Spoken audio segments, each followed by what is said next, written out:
Одоо дээрээс хідээч нурж орж ирэх юм лээ бид нар мэдэхгүй шүү дээ тийм ээ. Одоо хуучны барилга. Ер нь бол одоо асаата ерөнхийдөө мэдгэдлийн явуулсан байгаа. Тэгээд ерөнхийдөө тэр нь хариу нь одоохондоо ирээг байгаа юм байна. Соёлын яамнаас биднэрт өгнө гэж амласан тэр газар дээр бид нар очиж бид нар бас өдөрлөг хийн. Тэгээд одоо бид нар ер нь бол ард түмнөөс л тусламж хүсье гэж бодож шүү дээ одоо тийм ээ. Бидний бэлтгэл хийж байгаа бөмбөр ногоон гэдэг барилга маань бол нэг 70-80 жилийн түүхтэй барилга байгаа. Одоо ер нь нэг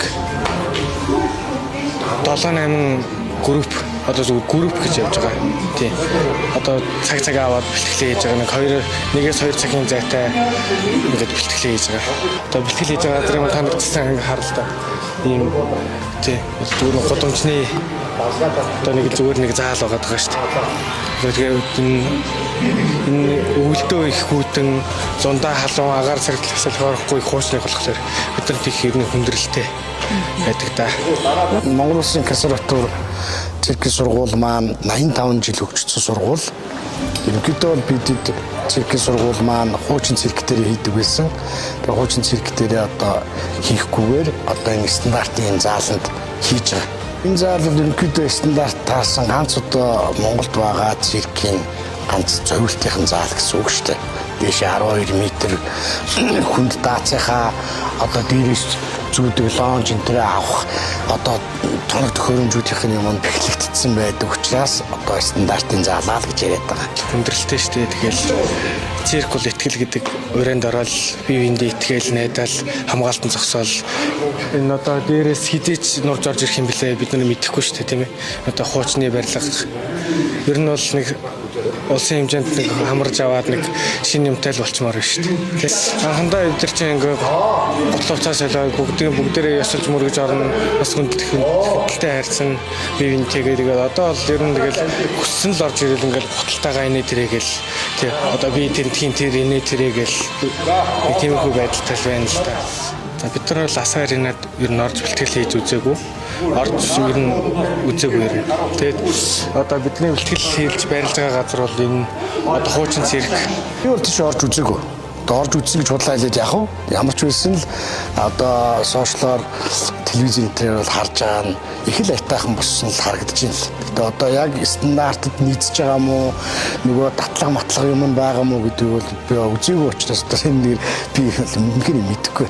Тий сүүл сонсохны хүний л ярианаас би нэг сонсон асаа аренаг одоо нэг хуучны нөгөө хамгаалтын багц хэрэгсэл одоо завуудаараа байсан баган маган одоо тэр нөгөө хүндийн аппарат татдаг дээшээ татдаг юм уу гэн бүгдийг ингээд аваад хайчихсан байсан гэсэн.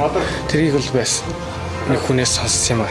Яг хөө зүгээр ардлаа нөгөө туслах менеж байгаа тэр туслах менеж нь бол одоохондоо ашиглалтанд ороогүй байгаад байгаа юм билээ. Тэр мэрийгээ одоо ашиглалтанд оруулаад засч бас хэлбээд янзлаад байх бол одоо тэгээд бас болох нь байлгүй л гэж бодож байгаа шүү дээ.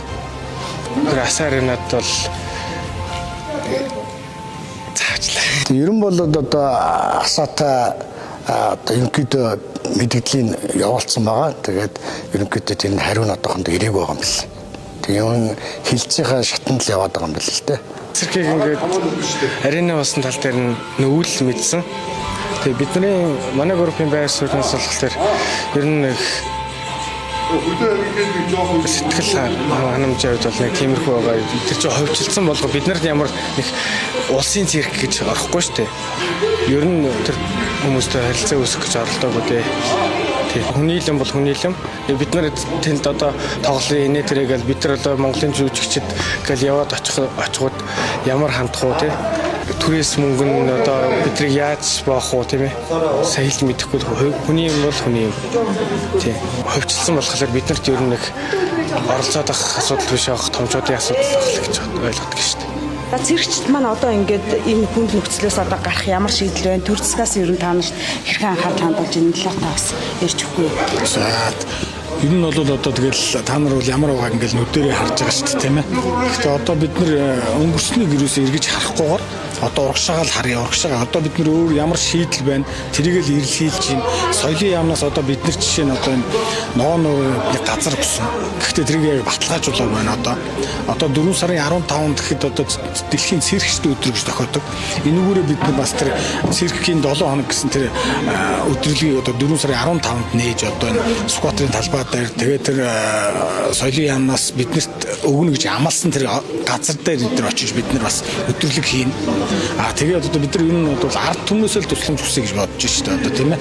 Ард түмнөөсөө хандив цуглуулж одоо дэлхийгээр тархсан олон Монголын циркчид дэлхийн олон оронд ингээд ажиллаж амьдарч байна. Энэ хүмүүс рүүгээ хандаж бүх циркчид нийлж Монголын бүх ард түмэн нийлж бас нэг сайхан Монголын цирктэй болгож өгсөөл гэж үзэж байна. Ерөөсөө ийм шийдэл биднэрт байна. Эргээд бидний одоо Монголын залуу үе болсон циркчдэд одоо юу үлдээх вэ? Ядаж нэг тэнд соёлын яамнаас бидэрт өгнө гэсэн амлсан газар дээр л одоо цирк барья гэсэн л ерөөсөө юм мөрөөдөлтэй одоо боломжийг ирэл хайж байна да. Одоо энэ бүхэн өргөө өгөхөд бол одоо Монголын ард түмний хандвар боссон.